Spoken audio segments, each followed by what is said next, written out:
Welcome back to part 2 of chatting all things community, studio ownership, and slow growth with Amy Roadman. If you didn't catch part 1 yet, wipe the mud off your hands just real quickly and click on over to episode 616, the one right before this one, to hear the backstory of where today's conversation will take us. In part 1, we discussed a lot of the nitty-gritty of how Amy transitioned out of being a classroom teacher into running her own community studio, and how she's been able to lean into the unique needs of her own local community in deciding how to build and grow her studio and group classes. Today, the story continues as we discuss how entrepreneurship and hosting a community studio, effectively in her own backyard, has affected her own making practice, balancing work and personal life when they're physically so close together, and how she sees continuing all of it for the long run through a commitment to slow, intentional growth. We'll get right into all of that and more right after a quick word from our sponsor. This episode is sponsored by The Community. With now over 100 makers from all over the world, The Community is where you can dive deeper into any topics we started talking about here on the podcast. Whether it's the debate back on episode 509 about choosing between Etsy or your own website, or trying to sort out what type of side hustle or full-time business works for your own personal life after hearing so many different stories here on the podcast.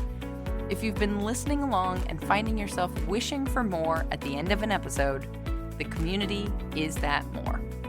Learn about more of the perks of membership by visiting makersplaybook.com/community.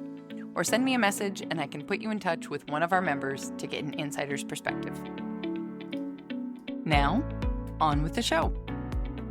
Welcome to the Maker's Playbook, the show where we talk all about what it's really like to make a living from the things you make. I'm your host, seasoned entrepreneur of 14 years, Rebecca Ikes Cara. That actually brings me to a question I wanted to make sure to get to as well, was how running a community studio now impacts or influences, or pick a verb, any verb, your own making practice, right? Because I think it's one of those, I'm assuming from my perspective, it's one of those tricky things of like someone envisioning opening a community studio because they've had an incredible experience with one, they moved, they love clay, all the reasons, but now I'm guessing you have a lot of administrative stuff, like you're maybe not in clay as much, maybe, question mark? I don't know. Hopefully not. Well, I get to make more than I ever have before because of the age of my kids. When I was in the thick of it and I was a teacher, I hardly ever made anything beyond the beginning stages of samples of anything. I had students one time go, "Oh my gosh, you draw so well." I'm like, I'm your art teacher. I should, right? But like they never got to see finished drawings. I was always showing them the techniques. So now I do get to just go down to the studio and make when I want to. And it's sometimes really weird hours, not super late at night or anything because I like my sleep, but I'm able to just kind of pop in for an hour or two and then come back up to the house. Or I will carry a box of stuff up to the house. And, my husband, again, is very understanding. And whenever I'm carving on the recliner and I have to clean off the fabric chair, it's not that big of a deal, but that gives me time to be able to spend time with him too. So I make, but I'm not a full-time maker. I'm not a full-time teacher. I do a little bit of both. And I'm kind of finally developing my own style and yes, selling work, but I don't love to do markets. So I do more commission or wholesale. And it's just like that's slowly growing as well. I'm getting there on the selling part of it, but people on the podcast can't see, but from the video, I have sample paintings behind me because this is where I teach the virtual classes out of. And I have stacks and stacks of paintings from doing those demos because I paint along with the students now. And that's great because before, when you're in a classroom, it's just like constantly managing supplies, managing behaviors, whatever. And you don't actually get to sit and paint, but I have a document camera. So between pottery and paintings and drawings, like I need to actually sell stuff, but I don't take the time to do that.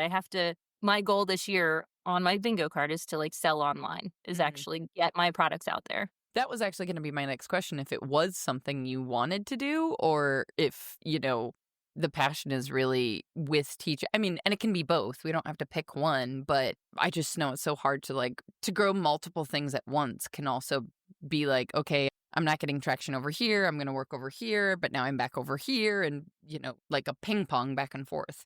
That is definitely something me and a couple friends talk about this a lot. I see certain businesses and different people like, oh, there's the shiny object. Like, go for that and then not get into it long enough to get good at it or good enough that they start monetizing that before something else comes along.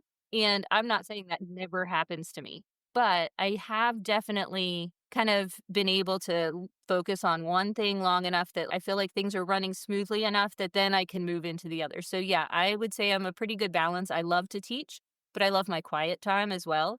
And so I don't know how I taught in a classroom all day long with only 45-minute break a day, like for prep.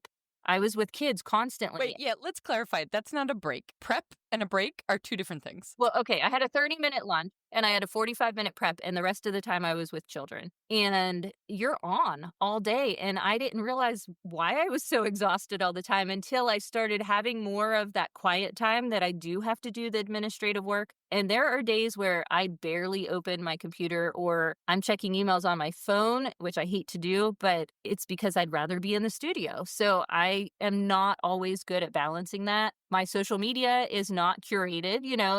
I snap pictures when I think to, when my hands aren't messy, and that's what goes up. And it's something that I have to work on, and I know I do, but, being consistent with my emails and all of that isn't quite there, but people are finding out about it at a good pace where we're not overwhelmed. I was just going So to say, all of those things that you just mentioned to me are just levers to be pulled if you need to.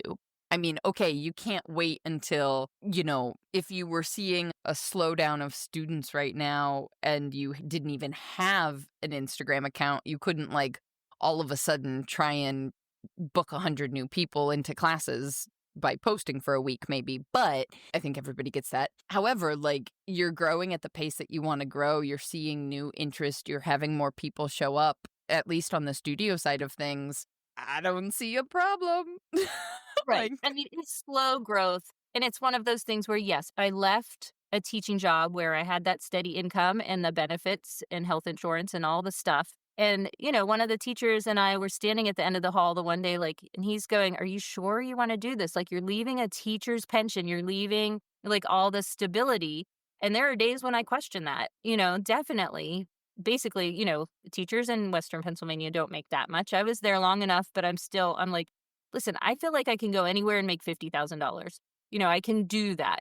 If I was at the top of the pay scale, I would probably feel more trapped. I wouldn't feel like I can just jump out of this into something else. Am I making that? Yes. But am I actually bringing that much home? No. There's expenses that go into it.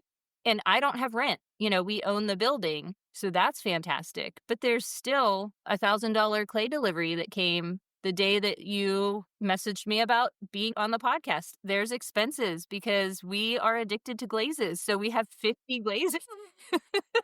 And so I'm constantly going through which ones are empty, which ones are we actually buying a bucket of because we know they're successful and they're a good base glaze. We have too much, and that's okay because that's something I feel like we are able to offer a lot of variety to our community members. And I've reined it in. This is our limit. This is what fits on the shelf. This is where I stop. But there are things that go along with running a business that means you don't get that full paycheck. Oh, yeah.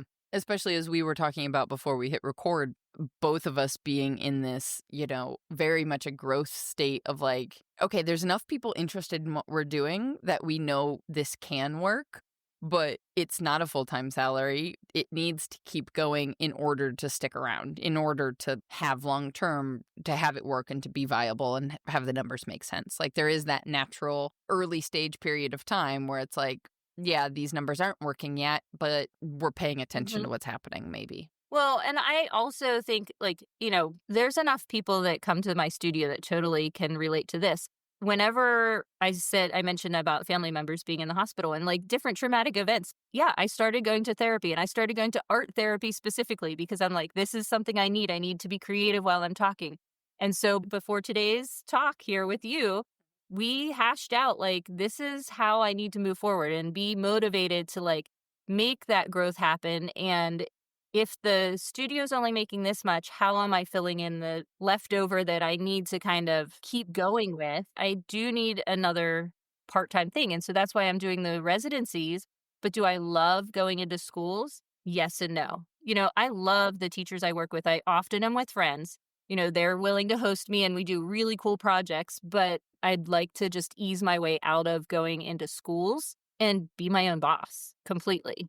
So we'll make it happen somehow. But the other thing too, like I don't have 20,000 followers on Instagram. I have like 1,500 and I'm working on making sure local people know about me more. That's more important at this point. And, Facebook is where I get a lot of recommendations.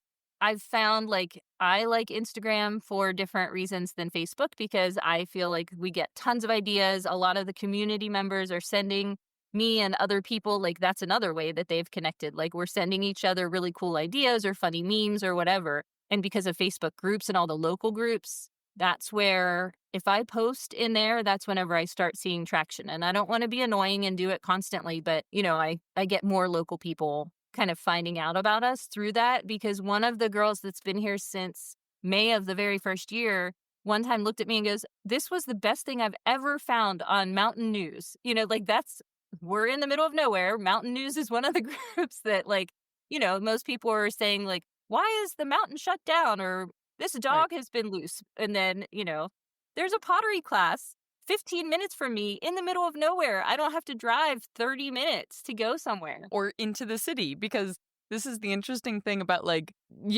I don't know how many people know, like, there always seems like a huge chasm between getting city people to come out or getting people who live rurally to go in. Well, that's why it's so unbelievable that I have a couple members that come from Pittsburgh. That's an hour away. And there's quite a few people that come from 2 towns over, which is 30 minutes away. But like you said, most of them are like, oh my gosh, I have to come up over the ridge and it's windy roads and I'm afraid of hitting a deer. And for us, that's just like, oh, well, that's another day. I've driven into town 4 times before because of kids' activities. Like, that's nothing. But to other people, it's major. Like, what do you mean you don't have four-wheel drive? Why do you live Yeah. here? Or I imagine, like, does that affect the popularity of night classes, right? Because Yeah. if it's deer season, I could totally see, like, certain age groups, certain demographics of Yes. people being like, "I'm not gonna come to night class in October." And that's something that has definitely been discussed with certain students. And that's why we started offering some daytime classes too. And I had somebody say, like, I need something to fill my day with since I'm newly retired. They want the daytime classes, but those are the ones we haven't filled yet. Like, whatever marketing strategy I'm using is not like quite hitting with those demographics. And we're working on that. But I also teach a homeschool class. And that's fun because it's like a mom comes with her 3 kids and they do their art together. And they've done pottery, but they've done other things too. Like, I wouldn't say just because I'm a pottery studio, it'll always be a pottery studio. There's other things that we can do. And they wanted to explore kind of a full curriculum of art outside of the house. So it's been fun watching them as a family do that. That's really interesting. Do you feel like I'm trying not to make this such a big open-ended question, but I don't have a solution. Just the learning curve of, like, when you started 2 years ago, what you thought it was gonna be like. Are you doing what you thought you'd be doing with the studio, or how different does it look? I think as far as the community experience and just like that vibe check that we have, like, yes, but all of the classes that we're doing have kind of morphed. And like I said, like a lot of it has been suggestions from students or just seeing what's working and what's not. So that has changed to a degree. There's another studio about an hour away where we actually have been messaging back and forth about trying to set a time so that we can talk. They've been running theirs for 20 some years, though. We want to bounce ideas off of each other. And that's great, like having that local support too. There's other studios nearby that some of them are fantastic. We did a big mug exchange at one of them, and we're going to do something over the summer, just kind of hosting things together and getting potters to network. That's been really nice. So we're kind of figuring things out for sure. And just how is this all being put together and how are we expanding it to make it work for everybody? Yeah, because especially when we first started, you mentioned the community studio side of it, it's functioning right now on a part-time level when it comes to revenue and sustaining you and salary and whatnot. Where do you see yourself kind of expanding it or growing it so that it can be self-sufficient? Yeah, figuring out how many classes we can actually get going with this space. I mean, obviously, we know what the capacity is per class, and we want it to stay small because then everybody's getting very individualized attention without having to have like an assistant or anything. But the space as far as storage, that's a major thing. And, do we ever expand by building on or moving to a different spot? I don't know. I've been expanding in a way where like 3 of the wheels I have are portable. So I am taking it on the road. Like I was able to work with the Westmoreland County Library Network, I think is what it's called. They got a grant over the summer to host different art programs, and I was put on the list. So I went to 7 libraries and I take a wheel with me and do a demo on the wheel. And then everybody that's there gets to do a hand built project, and I bring their boxes of things back to glaze and, fire and then glaze and return them to the library to be picked up. So that is something that has been a good like filler because I can be there while somebody else is teaching here. Birthday parties, like that's something that I'm just kind of I've had birthday parties in the past for other materials and stuff, just kind of as people have asked me because they know that I'm an art teacher and do these things. But I'm starting to kind of model it like these library programs. So I'm offering it in-house, like in the studio, or I can take it on the road. So, I have a couple scheduled to do it both ways. So it's just kind of being creative with how to scale it without being overwhelmed. Absolutely, because to me, what I'm hearing is endless ideas, but to your point that you made earlier, the shiny object syndrome of, you could start iterating all of these ideas and then you're left totally burnt out because your schedule is busier than it was when you were a full-time teacher because you're driving here and doing this and then you're over here and you're doing this and it's hard to know where to pump the brakes because you need all of those things. So I just commend you for that slow growth because it's also slow growth is really freaking hard, you know? It's hard to be patient. Yeah. Yeah, because I don't want to be going backwards. I left a job to be happier, but I also can't completely go backwards as far as salary goes. And I think people have made comments to me about, well, you're so busy all the time, and I think it appears that I'm super busy, but I do try to limit it to like a 40-hour week. I'm working evenings, I work a couple evenings a week. The other teacher works an evening a week, and then weekends, I don't want to be the one working every weekend. So it's split between 3 of us. And if we expanded into some of the other programs we have ideas for, like bachelorette parties or like different kind of girls' day out things, there's a like wedding venue nearby and sort of like a resort that we think we've talked about collaborating with. I've talked to the person that runs that, but at the same time, how do we fit it in? So we haven't pulled the trigger on that. Call me before you do. Let's have a non-recorded conversation about that. Like, so we have ideas, but are they the best ideas? I don't know. And do we wanna tie ourselves down? Exactly. Like, does it fit for the life that you wanna have? I don't wanna take up every weekend because I already looked at my calendar. My brother lives in New York City, and they said, "Well, when are you gonna come and visit?" And I have nephews that I wanna visit, but guess what? Every weekend is scheduled with something, so I have to be better about that so that I'm giving myself that time off so I can say, "Oh, it's not a problem to run up there this weekend." Yep. Or does it even, ooh, people aren't going to like this idea, but I'm just going to throw it out there from a business standpoint. If weekends are that high of demand for classes, if you need to be able to pay another teacher to be there and you know that you're taking their weekends from them, do you need to pay the teacher a higher rate to make it worth it for them to come in and teach? And therefore, Mhm. the weekend classes have to be more expensive because it's just supply and demand. It's the same, I Right. think we forget how many other industries, like if you want to fly 2 days before Thanksgiving, it's going to cost a heck of a lot more than if you are trying to fly somewhere on a Tuesday in March. Well, that is definitely something that I think before I opened, I researched the heck out of studios all over. Like I couldn't just research studios close to me because there's not that many. And I don't want to be doing the same thing that they're doing. Like we're competition, but at the same time, we're not because we all do different things. There is room for everyone. And the studio I left is still running. I didn't like take away students from them. I know that was a concern, but we run things very differently. We have a whole different philosophy about how we do what we're doing or what we're offering, I think. So I looked elsewhere, just all over the place, trying to figure out, well, how am I going to do the studio membership? And I was not able at the beginning to be open. Like, I'm not a 24/7 access studio. I share a space with my husband who has machinery. Like, we have to lock the door at night.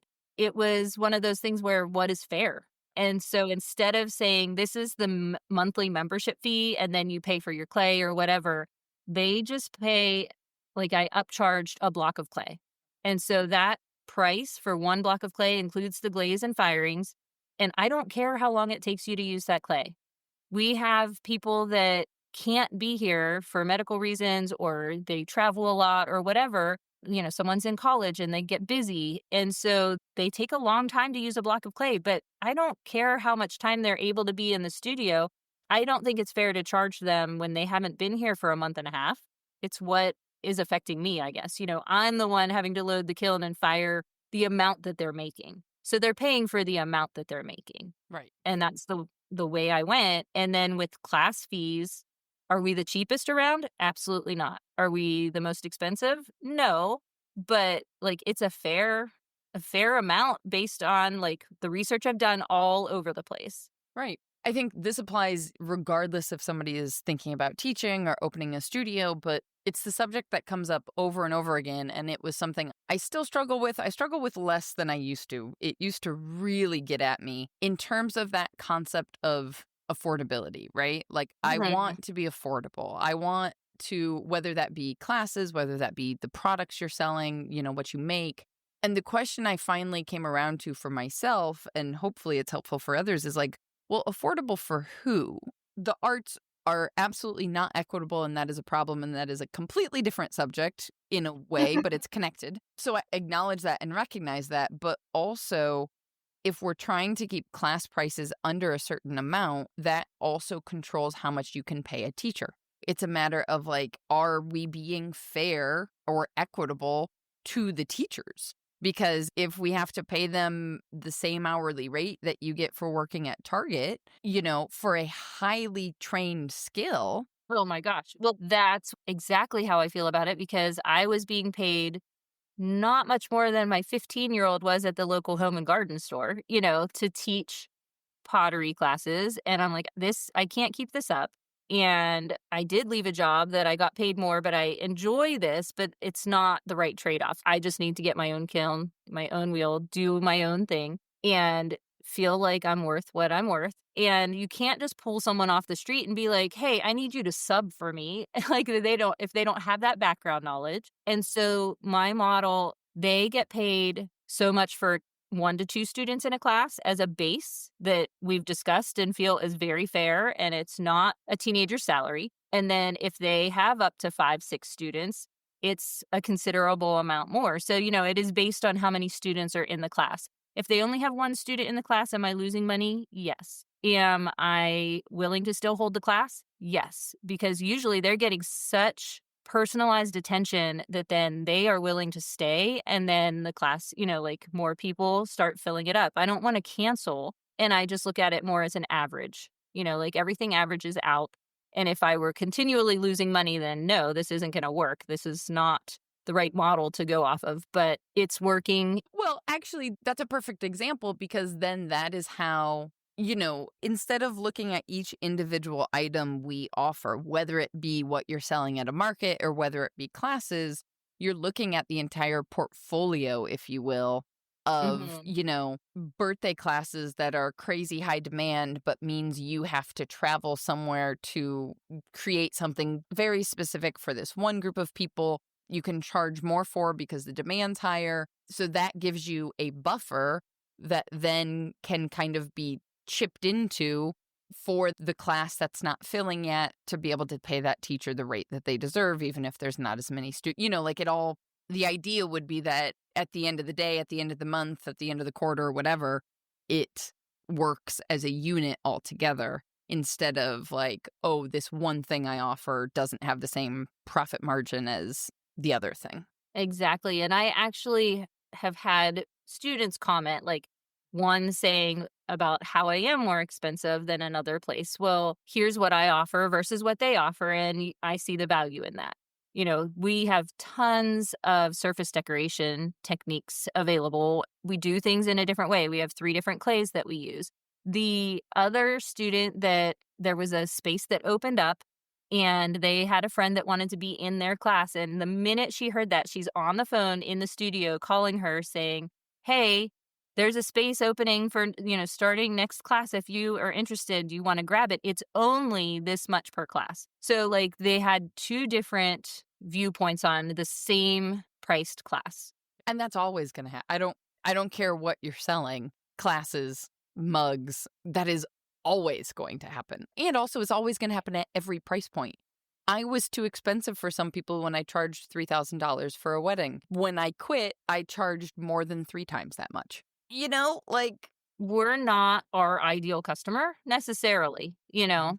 So, that's hard whenever I'm pricing things, and whenever I'm making, that's whenever I struggle more with pricing than with the classes. Because with the classes, I was able to research really well and, like, I know what I need to charge to make this business happen. But whenever it comes to making, it's like, well, it's more my time and this and that, and then I definitely undercut myself if it's somebody I know really well or whatever. So, Do you feel like it's also because with classes, you are protecting your teachers? Because for me, I got so much better at charging what we were worth when I had a team.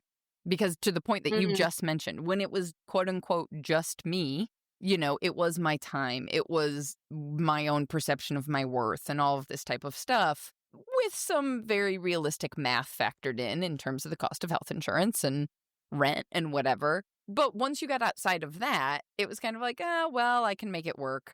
As soon as I had people, as soon as I grew a team, I got super protective of their time and of like, this needs to be worth their time. And therefore, we're absolutely going to charge this full rate because I'm not going to ask somebody else to work for less. exactly. Seeing my husband do that up until I started a business, like, I'm the one that does his payroll. So I'm unofficially HR. Whenever we're looking at things, we both are like, well, we have to make payroll. We have to be able to pay them. And if we can't pay ourselves, fine.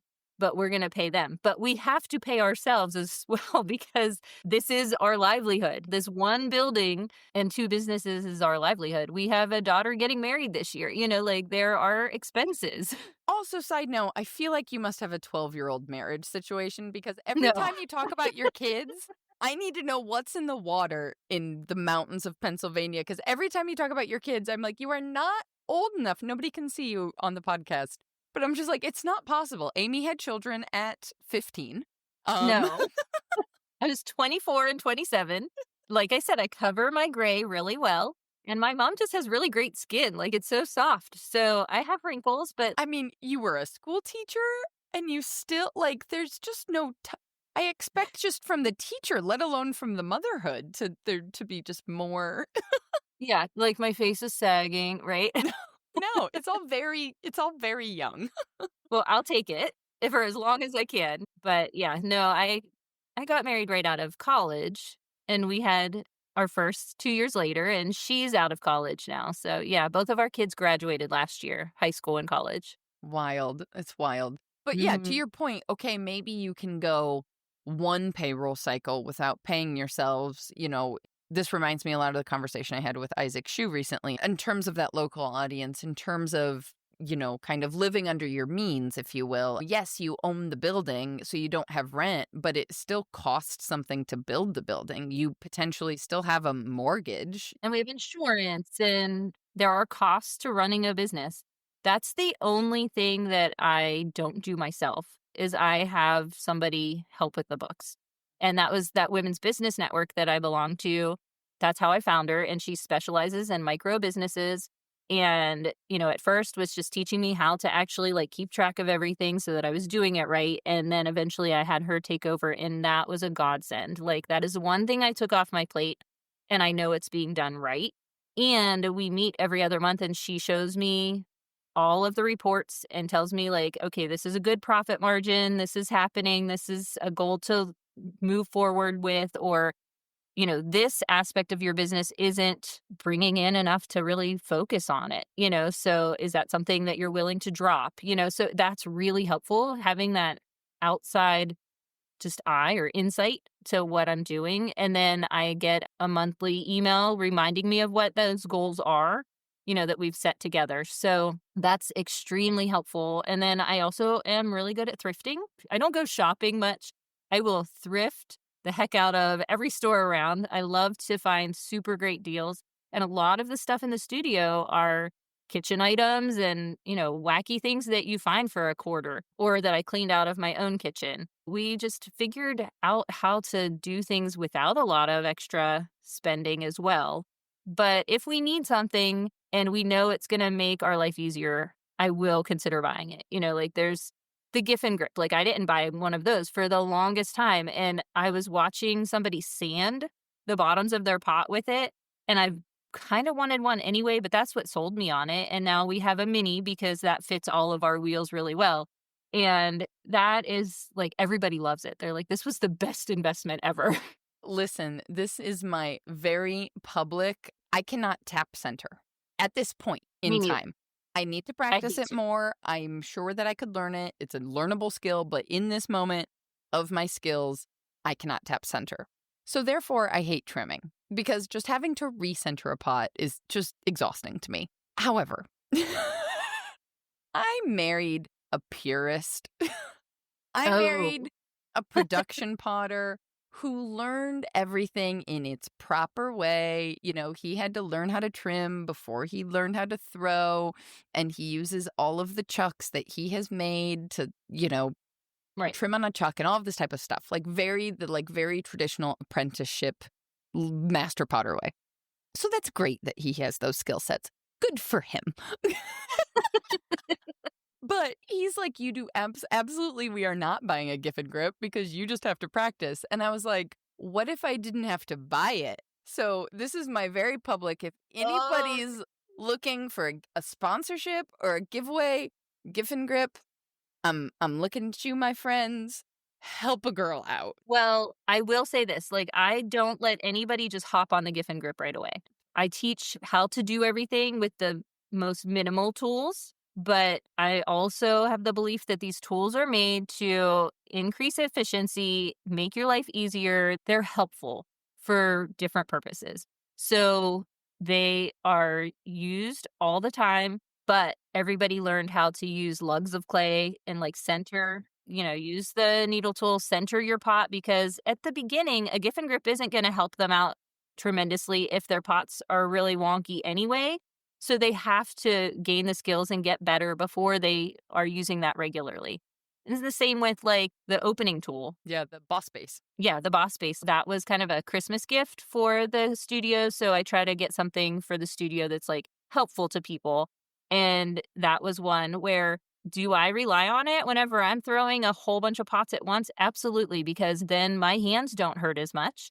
I'm not overworking my own body. And then whenever it's time to trim, I know for a fact that everything is exactly the same thickness and I can trim with that like more mindlessly, and it's a helpful tool. Yep, exactly. And I've put in my time with the lugs of clay and the needle tool marks because you have Mhm, to you push it over a little bit to get it centered and then you've gone too far. So now the needle tool mark is in the mhm. other spot. So I'm just like, I understand, but I'm just saying, Giffen grip, if you're looking for somebody who wants to speak your praises, It is a fantastic tool, welcome and I addition. use it to sand my pieces all the time. It's helpful whenever I don't get up from the wheel in the middle of, like, messing around with it and then sit back down and forget that I didn't lock it down, so I lost a bowl a couple weeks ago. That's another thing that we try to do as a studio is, some sort of how are we gonna give back every quarter? And so this quarter, it's a Super Bowl event, kinda like the empty bowls, but it's a local one. And then the next quarter, it's actually a different empty bowls for someone else that's organizing it close by. But, we've been making bowls nonstop. And it's awesome to see people progress in their shapes. And we get to experiment with glazes a little bit more because it's not something they want to match at their house. They can just like go for it. we wanna make sure that we're kind of putting ourselves out into the community in a good way too. That's exactly actually why it was top of mind for me because our Empty Bowls event here with the local studio is coming up in April, I think, March, April. Mhm. And Francesco and I were saying, like, we usually go on the day for throwing because also they've got kind of got their goal number of bowls. And it's really, whenever he walks into the room, then the owner is like, oh, thank goodness. Yeah. Because he just sits down and whips them out. But then we were saying we should really try and come back the next day for trimming because you just don't get as many volunteers because everybody wants to come and throw.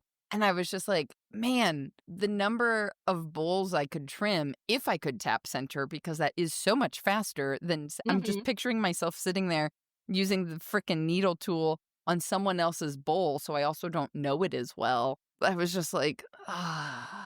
For the sake of empty bowls, can I buy a Giff and Grip? Come on, it's a good Yes, cause. you can. I give you permission. Right. Yeah, that was really fun. Last year I couldn't do it this year because I had a market this year on that day, but last year, one of my art teacher friends that lives toward Pittsburgh, like, further away from me, they have a great big Empty Bowls event, and she knows the people that run it, and she asked if I wanted to come and throw with her. So we only see each other a couple times a year, and we went and threw at the one art center, and it was a lot of fun, but then we put it all into the glaze room with fans everywhere and then trimmed that same day, and some things were way too wet to really be trimming. Yeah. But we got them all done in that one day.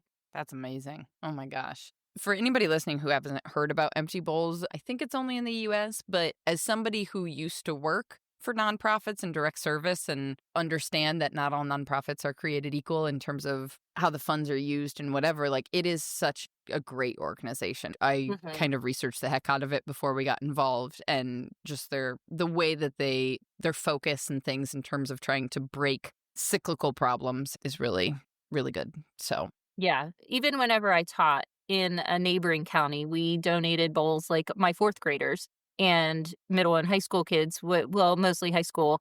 So 4th graders were making bowls, like, into molds, and then my high school kids would make 2, so they would donate 1, and then they would keep 1, and we would have a breakfast, like a cereal day in class. So it was a fun way to be able to give back, and it's something that's just everywhere.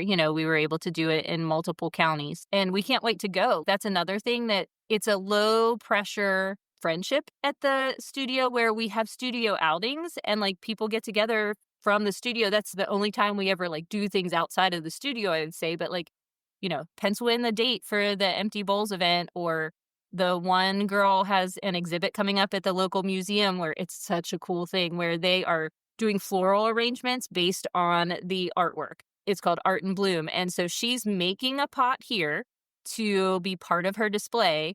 And then a bunch of us have already bought tickets for their opening reception. So we'll have fun seeing each other there too and just supporting each other. that's awesome. What do you feel like if somebody's dreaming about opening up their own studio, what do you wish they knew in advance? Like, what do you wish you knew before you started 2 years ago? How much I would be cleaning. I should have seen that coming. I mean, just how much more there is to running a studio than throwing and teaching, like, during the time that people were throwing or glazing or whatever. Like, there's a lot of upkeep. I tapped into the intern program at a local college for the fall, and we got a fantastic intern. We love her to death. She's not here this semester, but I have her come once a month now to do a deep clean and, like, pay her to help out. Like, you need the extra help. And we don't have a pug mill yet, but the distributor that delivers our clay, he came across one that has an electrical issue. And because of sharing my space, he walked in. I wasn't even there the day he delivered last week because he, makes his rounds. And I told him, I'll leave your check. And he walked in, went straight to my husband and said, I think I have a deal for you. I think you could probably fix this. Do you think she'd be interested? And I got a fantastic text from my husband saying, I'm pretty sure I secured you a pug mill. And so he sent us pictures and I showed my husband and he's like, yeah, get it. It's super cheap. He thinks he can fix it. We'll see. And that, I think, will make my life a lot easier. There's just a lot of behind the scenes, like, back end work that you don't realize there's going to be that much that isn't involving throwing. But I think people that come and take the classes don't realize that they're not just going to be throwing all the time either. There's the trimming and the glazing and cleanup and all the stuff that goes with being a potter. Yeah. I was just thinking that's the same realization of when you go from being in a community studio and then try to make one at home or do something separately. Like my learning curve of just building our studio out at home in terms of actually it's not sustainable for us to have two clay bodies. I was in a community Yeah. studio where we always had two clay bodies, technically three if you count the sculpture one, that We I have 3. yeah, but that is such a huge difference in terms of the space you need for reclaim and, cross-contamination and, all of this stuff that, just wasn't gonna be possible in the tiny space that we have. Well, at a certain point, and it's different for you because you're making for restaurants and doing very specific things, but we have a white clay, brown speckled, and like a darker brown clay, and our reclaim is mixed Mm, at this point. Like smart. we tried to keep it separate and we did okay, but at a certain point we're like, you know what? Let's just see what happens. Like, yes, that's a whole different clay basically that people have to experiment with, like you talked about earlier. It is a different skill set throwing with the white clay with no grog versus the darkest brown clay with the heavier grog. But the reclaim, I usually am the one using it. I use it for everything because it needs used. We have buckets upon buckets of it. And it's a good color and we just go for it. Like it's just mixed. It has to be. And that's for our sanity. That's the first thing I was thinking when you said pug mill. I was like, "Okay, so either one clay body is getting pugged or we're just gonna blend them all together." It will always be mixed from now on. We have to for the sake of time. Yeah. No, that's Yeah. that's only sensible.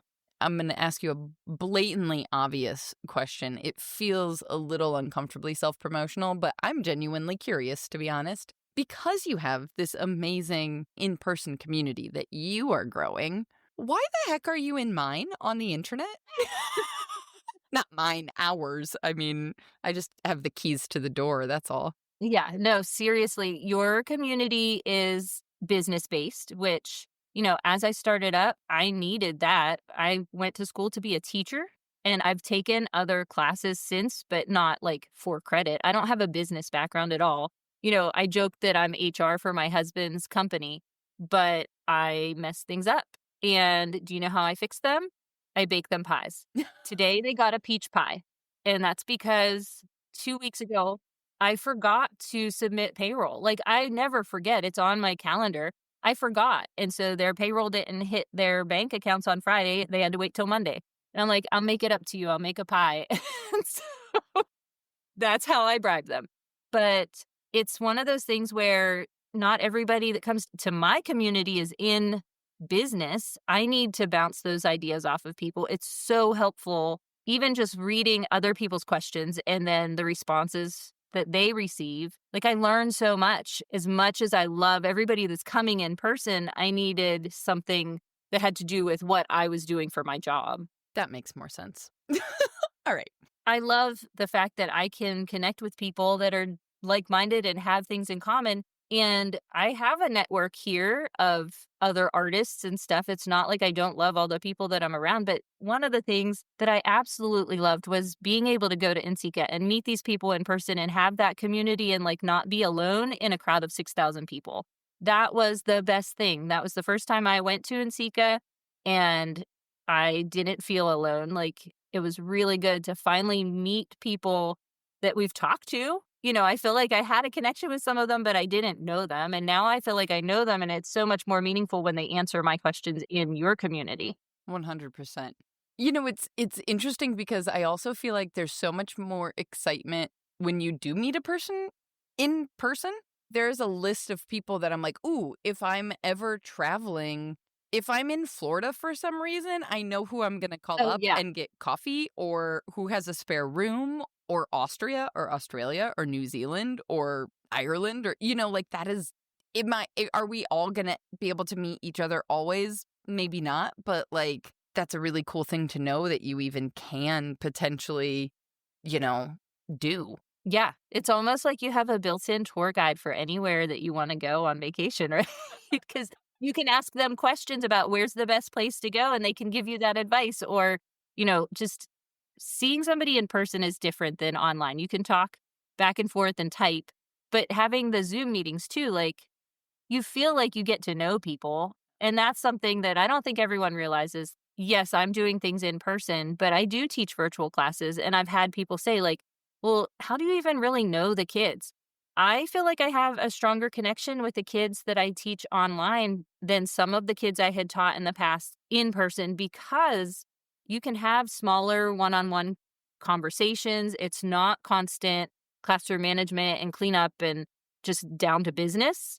So, yeah, it's important to have the meetups Mhm. through Zoom or whatever. I also think, at least this has been my assumption, there is a little safety for me mentally when it isn't someone that you see in person, right? Oh, yeah. I think that I can, in some ways, be more vulnerable with a digital community who has already created, there has to be a safe space there to begin with, but like, because we're not in person, because I'm not seeing you every day, I wouldn't necessarily share the same way that I share at the local community studio.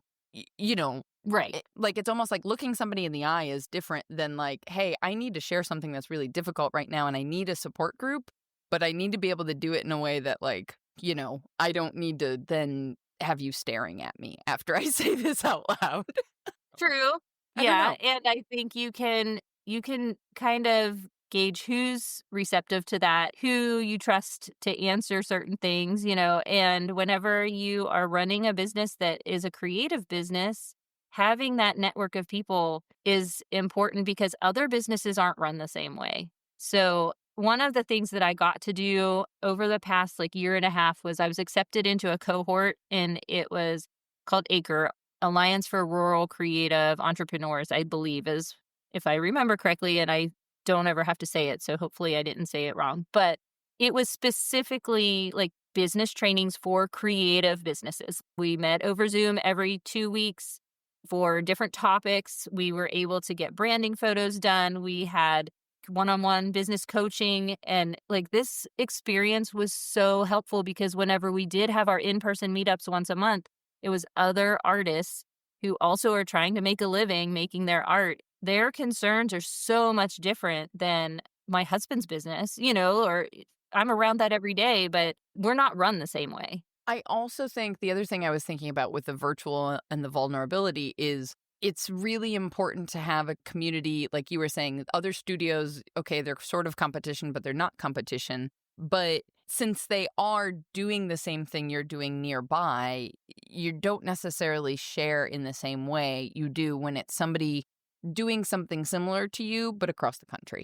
And those are different audiences too, so you can get different creative ideas of like, "Oh my god, I've never even thought of doing that," which to them is Mhm. like, "Oh no, this is what everybody does," or, there's just But layers. what is nice too is, there are studios around where if we're not offering what somebody wants, then we recommend them to Mhm. someplace else.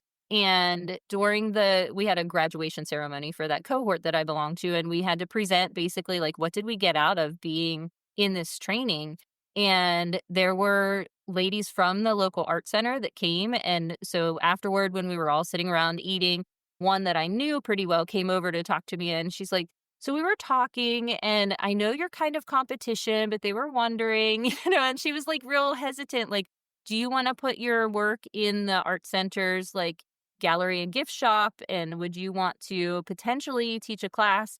And I didn't end up teaching a class down there, just scheduling wise and just what they, like you said, what they were able to offer salary wise. They are a nonprofit and they don't charge very much. And this is my full-time job. Most of them are retired and it's like, an extra thing for them to do.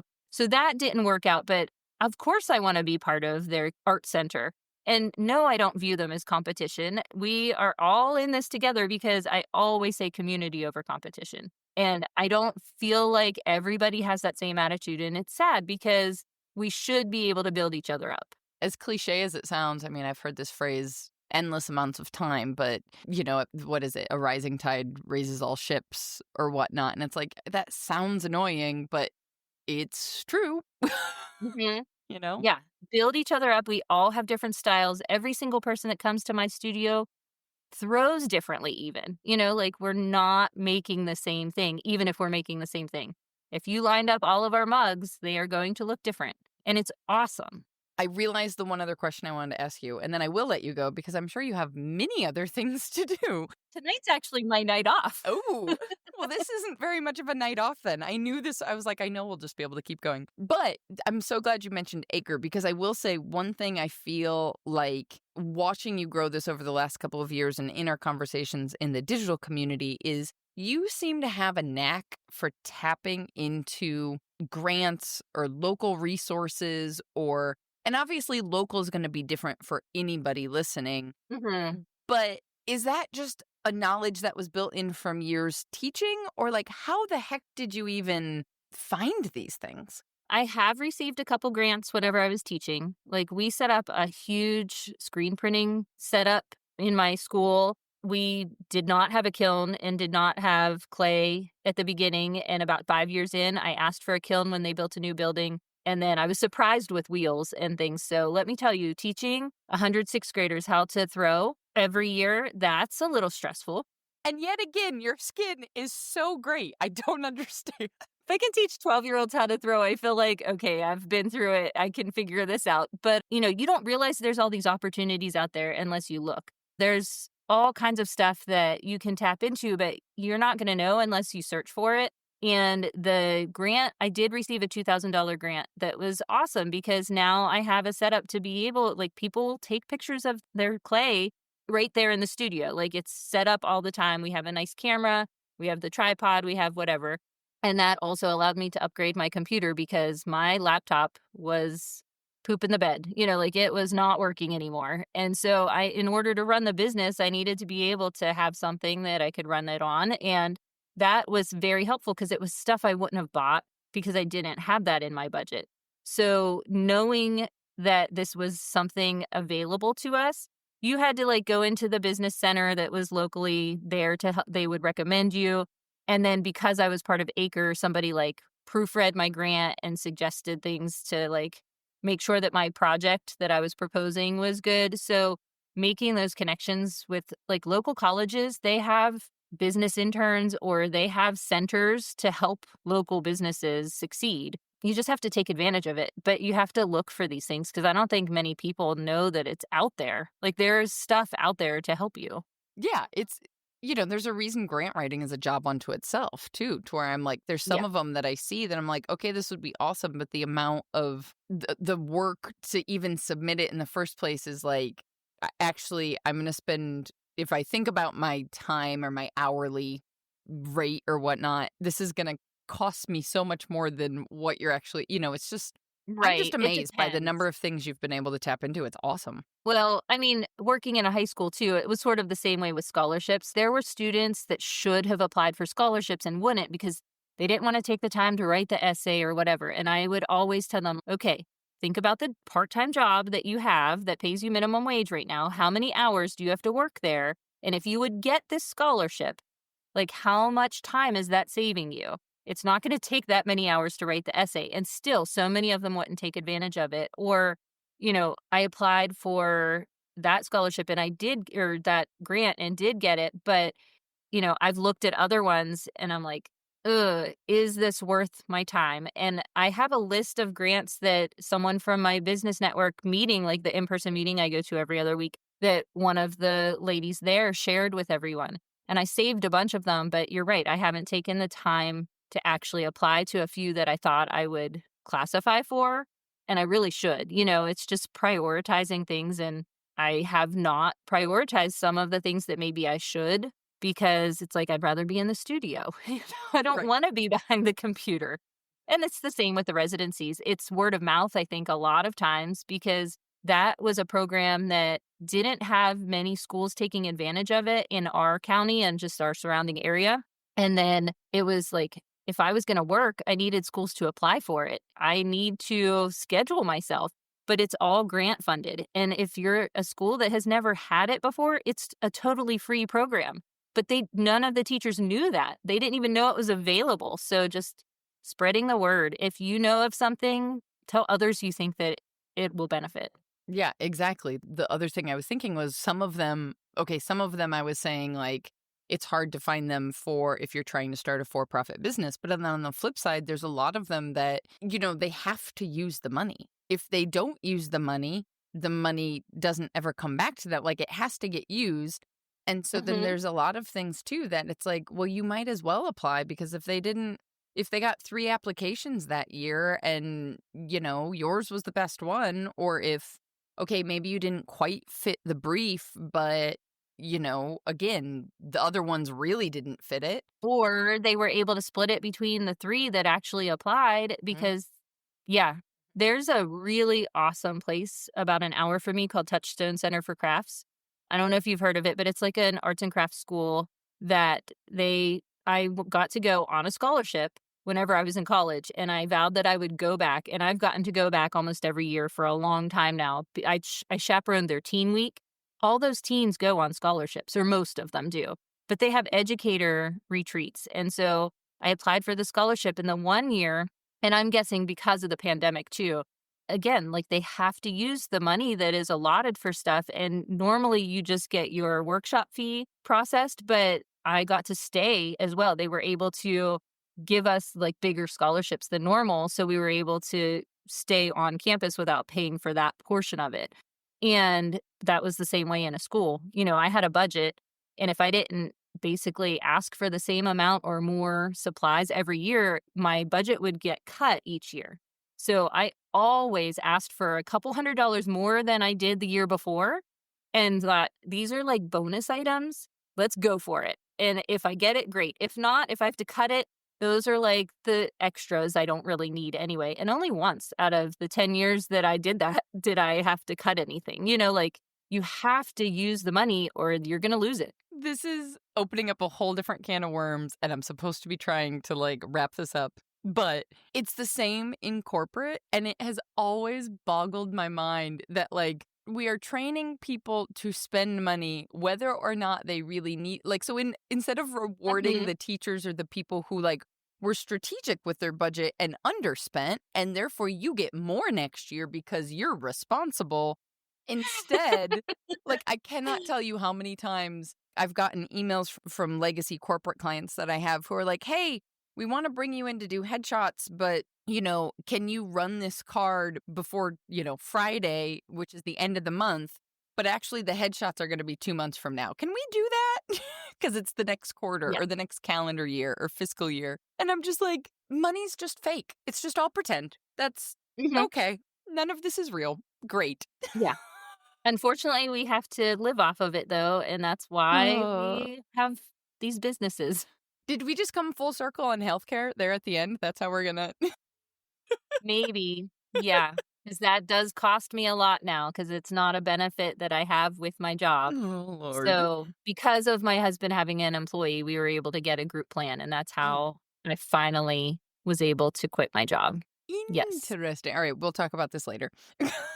Before I start down a whole different rabbit hole, everything we've talked about, whether it be the community studio or your work, where on the internet should we send people? So, I am at amy.roadman.art on Instagram and Facebook. And finally have a newer website that's not amyroadman.com anymore. It is ignitingcreativity.co. So my Instagram handle and everything isn't matching that because it was always me, but it's still me running the business. So Awesome. Thank you for all the time, too. Should have known. yeah, thank you. It was fun to share about the studio because I just love all of them. I hope this conversation with Amy has reminded you that there's real power in growing at your own pace and creating a business that fits your life, not the other way around. Her journey from classroom teacher to studio owner shows us that sometimes the most sustainable path isn't the fast one, but rather one that allows you to listen deeply to what both you and your community actually are interested in. If you're feeling pressure to scale your creative business quickly or overwhelmed by all the possible directions you could take it, it's okay to deliberately choose slow growth. It's okay to just start with one thing, like Amy did with one class per week, and grow, adjust, or change slowly as your experience and understanding of your own needs grows and changes. It's okay to adapt your business model. In fact, I can't think of a single self-employed creative who's been at it full-time at least for more than, I don't know, let's say 5 years, who has not made a significant change to their own business model. Whether it be in what they create, how they sell it, how they price it, whether or not they have a team, and so much more. Your making journey does not have to follow anyone else's timeline or, dare I say, playbook. What works for a rural studio might not work for a city studio. What's sustainable for someone with grown children might not be possible if you're in the thick of parenting young kiddos. The internet might make it seem like you are just supposed to work harder and push through to make it happen. But if we don't account for these very real differences, well, in my opinion, it's a pretty fast route to burnout. Just as I discussed with another Amy Brummond, back on episode 613, the beauty of being your own boss is that you get to define what it looks like for you. Whether that's a thriving part-time business that fits around other commitments, or something more full-time. Whether that's pushing hard now for fast growth to make sure you can pay the bills, or taking a moment to let things settle and planning for slow, sustainable growth over the long term. As always, the options can feel practically endless for figuring out what version of a maker business or side hustle works for your unique life. And as always, if you're looking for help figuring out what version of a maker business fits your specific life circumstances right now and in the future, well, there are over 100 other makers all over the world having these very conversations inside of the community. And both Amy's, Amy Roadman and Amy Brummond, are in there. If you want to learn more about the perks of community membership and support the creation of this very podcast by joining, visit makersplaybook.com/community. Until next time, my friends, go get back to making your dreams a reality. Because together, we've got this.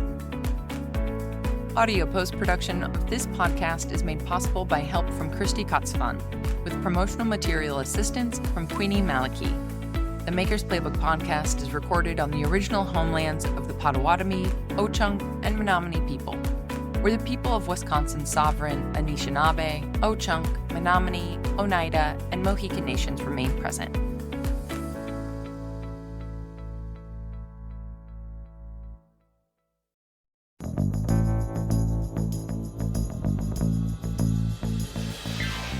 This podcast is a production of the Brickyard Network, an extension of the Archie Bray Foundation for the Ceramic Arts. To find out more about our lineup of ceramic podcasts, visit brickyardnetwork.org.